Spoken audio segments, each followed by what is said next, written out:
Welcome back to the Days of Thunder, written by Wondrous Wendy, narrated by Ranger Zath. Chapter 5.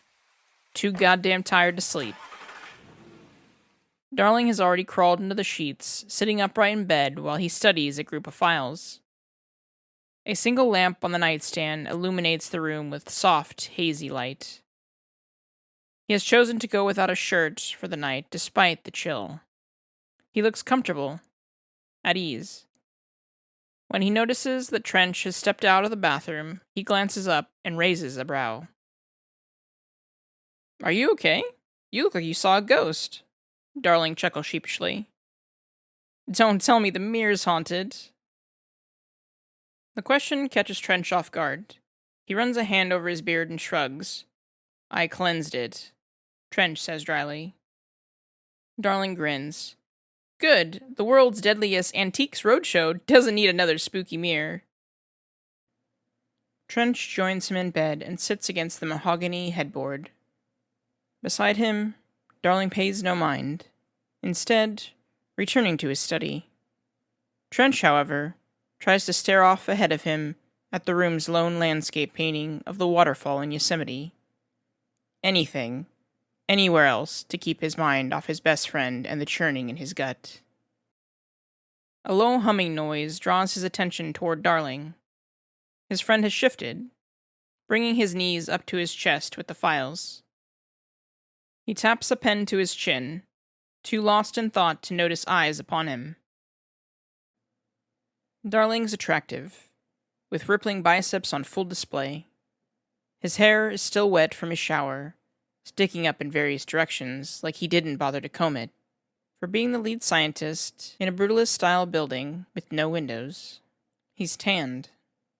He could give off the impression of already having rolled around in bed, if not for the documents in his lap that occupy his attention. Trench gets along fine with his coworkers, but he doesn't make a habit of letting them get close to him. Their jobs are dangerous, and turnover happens at the oldest house. Yet Trench let him in from the very beginning. There has always been something magnetizing about Casper Darling. He's funny, friendly, and passionate. In a sea of serious faces, Darling has stood out with a smile, a pun, and a brilliant imagination. He belongs in this line of work. "You seem on edge. Are you sure everything's all right?" "Am I really so easy to read?" "I'm fine." Trench gestures to the files, evading the concern. "Are those the incident reports?" "Yes. Interviews from guests who stayed at room 204 of the Snowline Alpine Ski Lodge and Resort from the 2000 and 2001 winter seasons." "And what do you make of them?" "I assure you, this hot tub is real and worth investigating. There are 5 reported incidents in total involving guests and the hot tub. Not all guests who stayed at this room used the hot tub, or if they did, they didn't experience something unusual or they were too embarrassed to report it." Darling turns his head to Trench and smiles innocently. "Would you like for me to read some of the interviews?" Trench hesitates, and then nods. How bizarre can they really be? He hopes that concrete investigative data will redirect his thoughts away from recognizing Darling as something more than his head of research and his friend. Here is an excerpt from a woman who was staying with her husband on vacation for their anniversary. He clears his throat. "My husband and I were enjoying the suite's hot tub, getting intimate." Darling pauses for dramatic effect, turning his head to wiggle his eyebrows suggestively. Immediately, Trench realizes this was a mistake, but to tell Darling to stop now would only lead to more questions. Darling then continues in an overacted voice, like he's doing theater. "I noticed mid-kiss that suddenly my typically clean-shaven husband had a scratchy beard. I opened my eyes and realized I was kissing our 16th president, Abraham Lincoln." Darling snickers to himself. "Talk about forced scoring." Trench groans, shaking his head. The joke was terrible, but very Casper Darling. "I thought President Lincoln was actually an extremely good kisser, so I didn't push him away. It's embarrassing to admit, but I had a crush on him during high school. when I was learning about him in my US history class. He always looked so rugged and handsome in his pictures. I was so enamored by the whole experience, I let him have his way with me. Please don't tell my husband! Trench blinks. I don't know what I expected. Darling grins. If you think that story was bizarre, wait until you hear this next one. He flips the page and reads another incident report, this time coming from a caller on their America Overnight radio show. I was staying at this ski resort in Mammoth last Christmas for a bachelor party and wedding. I was my friend's best man. I know this will sound crazy, but I had the best sex of my life thanks to the hot tub in room 204. All apologies to the staff, but me and the guys left the place in a total mess. Now, I'm not gay, and none of my friends are. Darling chuckles. I think if you have to establish something like that aloud, you're lying to yourself. Trench rolls his eyes and gestures to the file. Keep reading. Right. Darling's fingers scan the page to return to where he left off. We were all sitting in the hot tub the night before my buddy's wedding when all of a sudden the water got really hot. But not scalding, like the perfect temperature. There was a flash, and then all of a sudden, we weren't in the suite at the lodge anymore. Instead, we were lounging in what looked like an ancient Greek bath. And there were a lot of other men in addition to my friends. There was one guy, he was really buff and scarred, and he had the attention of everyone else. And they called him Alexander, I think. Alexander as in Alexander the Great? That would be my guess. Darling clears his throat. Anyway, the host reminds him that America Overnight is supposed to be family friendly. But then the caller exclaims that they all took turns with him. No other explicit details were given about the supposed time travel experience. The caller claims they all woke up the next morning with the room in various states of disarray only a few hours before the wedding. Our man on the show asked the caller if he had watched any documentaries on ancient Greece in recent days, and he claimed he had. Trench nods. So this item, the hot tub, is drawing from the memories of its users. Whether it's actually transporting them somewhere or simply creating a mind-altering hallucination is what needs to be determined, possibly through extensive testing. Darling trails off, his focus entirely on the documents in his lap. As the pause in their conversation lingers, Trench grows more self-aware of their situation. Sharing a bed, dressed only in their boxers, joking around. Their hands are almost touching atop the sheets. An overwhelming sense of longing washes over him. Darling has always been there for him since they first met in 1995. In that time, he has gone from being a regular agent of the FBC to deputy chief to becoming the new director. He's one of the few people in the oldest house he enjoys spending time with. To do something rash in the face of the unknown could turn disastrous. Yet, the pull of temptation taxes his restraint. He must uncover whether or not Darling has feelings for him. Perhaps he'll take this slow. Perhaps he'll do something small. Something that they can laugh off should he have grossly misread the situation. If Darling responds positively, however, what then? He doesn't know. Using his telekinetic power, Trench reaches out with a ghostly hand and strokes Darling's cheek. Darling's finger gliding along the case file freezes, but he does not turn to confront him. So Trench does it again, his eyes focused to study Darling's every move. This time, Darling's breath hitches ever so slightly, and he turns his head, keen to ask the question they're both thinking. However, Trench has already leaned in closer, his head tilted, ready to capture his mouth in a slow, tentative kiss. Darling does not push him away. Instead, his eyes fall shut, and he presses back with a soft sigh. Moments later, they each draw back to study one another. With his real hand, Trench cups Darling's chin, and his thumb strokes his bottom lip, grazing his beard. Is this okay, Darling? Trench whispers against his lips. Yes, Darling groans, pressing his forehead close, despite the clash of their glasses. but call me Casper. Typically, they have saved first names for rare, serious contexts. Though there is something charming about the duality of meaning with a last name like Darling, Trench understands that it may not hold the same depth for his friend. Keep calling me Zach, then. I guess I shouldn't really bother asking if you meant to use the disc power, then? It was intentional, Trench says, his voice low. His eyes fall to Casper's mouth, which is parted slightly. However, when Trench moves to kiss him again, Casper doesn't lean into him. Instead, he stops him with a strong hand on his chest and a deep sigh. Not that I don't want this. Believe me, I do. I'd actually hope for it even. I think I should take a moment to find out where this is suddenly coming from. Trench huffs. Only Dr. Casper Darling would want an explanation for everything. The owner of the motel thought we were a couple. Casper laughs, but not out of malice. Well, she isn't the first. Trench raises a brow. Who else? Helen, Raya. I'm sorry to say it, but even Kate confronted me to ask if you were cheating on her with me. What? I would never! I know. I explicitly told her that.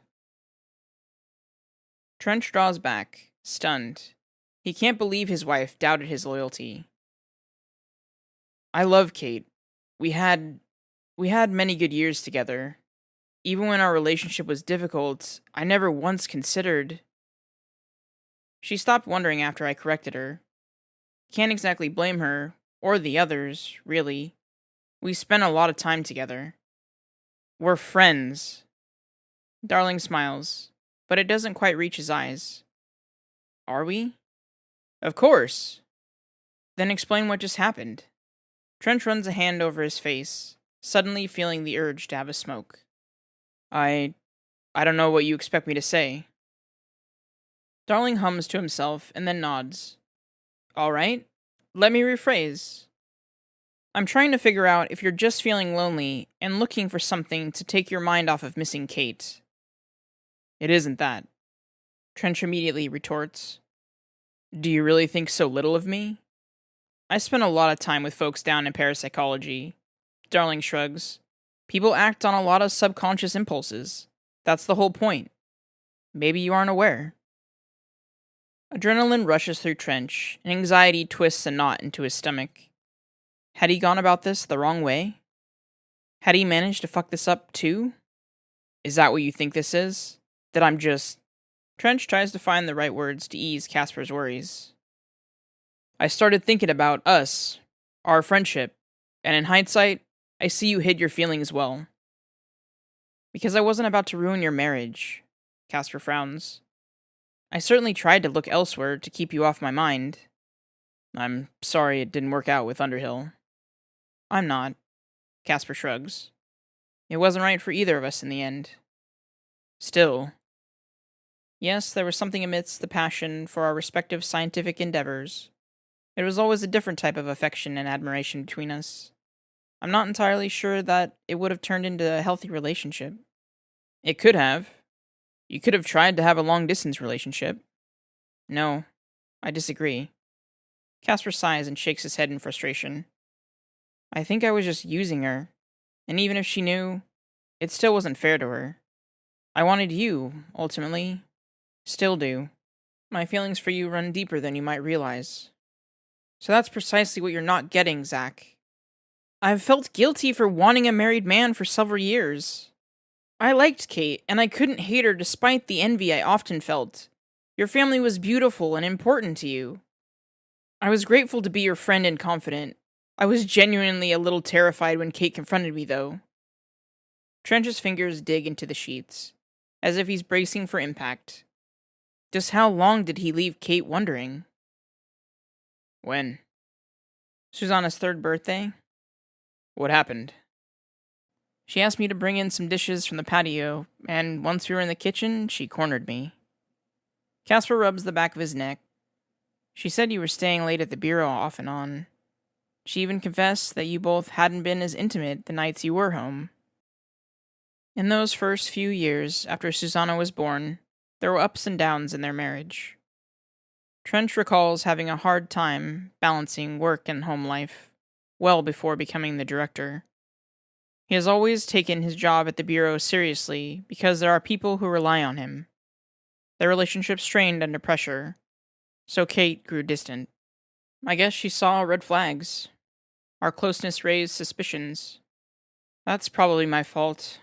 I told her outright that nothing had happened. I reassured her that you were a deeply loyal man and that your family meant everything to you. He pauses. I think she must realize that I did have feelings for you, because her anger turned into pity. She believed me. Trench remembers how the period of tension between him and Kate had, in fact, faded after Susanna's birthday. It was like their relationship had been revitalized. Kate made more of an effort to be involved, and the 2 years that followed created many happy memories. At the time, he thought it was just a coincidence. I didn't know. She never told me. I imagine there was no need to. I think she warmed up to me after because she no longer saw me as a threat. A threat. It's hard to imagine Casper Darling, of all people, as a threat. Whenever I began to feel any jealousy, I made sure to throw myself into a project to keep me on track. Loneliness made for a powerful motivator. I figured I would always be married first and foremost to the oldest house. Till death do us part. Trench takes a deep, steadying breath. If Kate had concerns, it's because she knew that I'm not straight. I told her before we married that I had slept with a man while in the military. It didn't bother her since it was in the past. She misread our friendship as something else based on that information. Sitting beside him, Trench can see the conflict in Casper's eyes behind his glasses. To calm the storm, he reaches out and takes Casper's hand.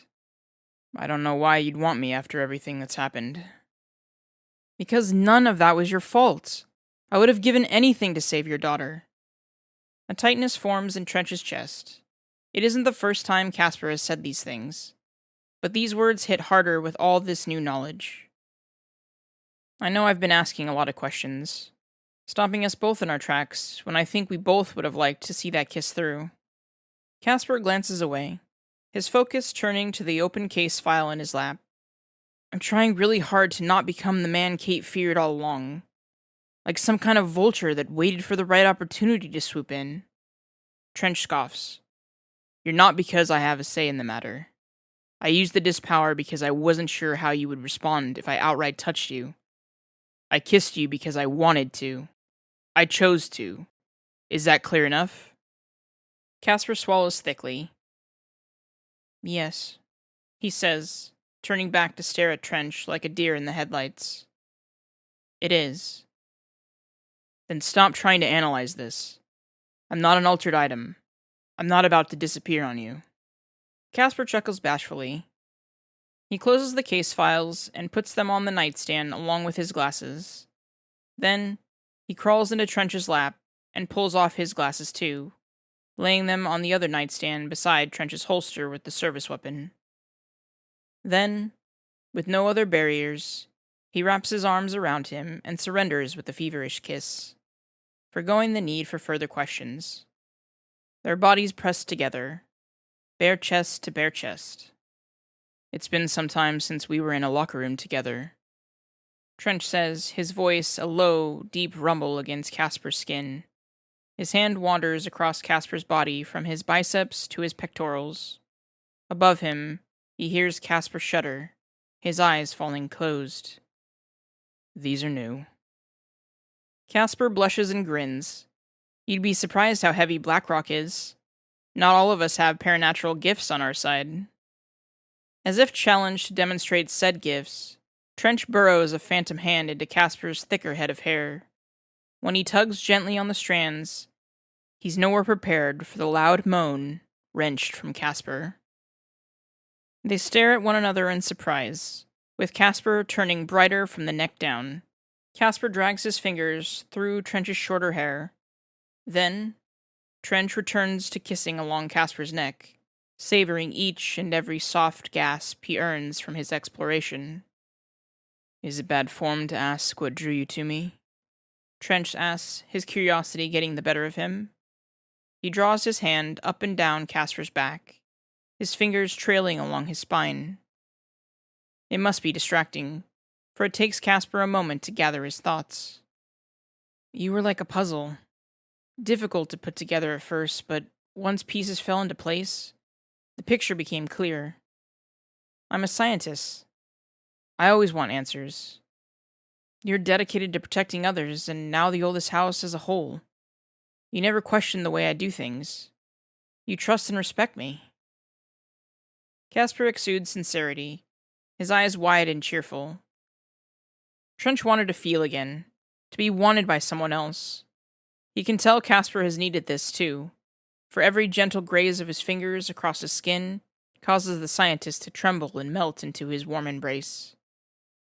On top of it, I guess I kinda like the bossy, intimidating aura you exude sometimes. Now more than ever. You're my direct superior. It's hot. Trench smirks. So if I said you can only look, not touch, do you think you could do it? Honestly, probably not. You know me, always doing something with my hands. You'd have to restrain me. I'd let you. Casper laughs nervously, blushing. You know, if you wanted to. Maybe down the road, Trench suggests. Plenty of old belts and ties. Then, Trench rolls them, pinning Casper to the bed with his hands on his wrists.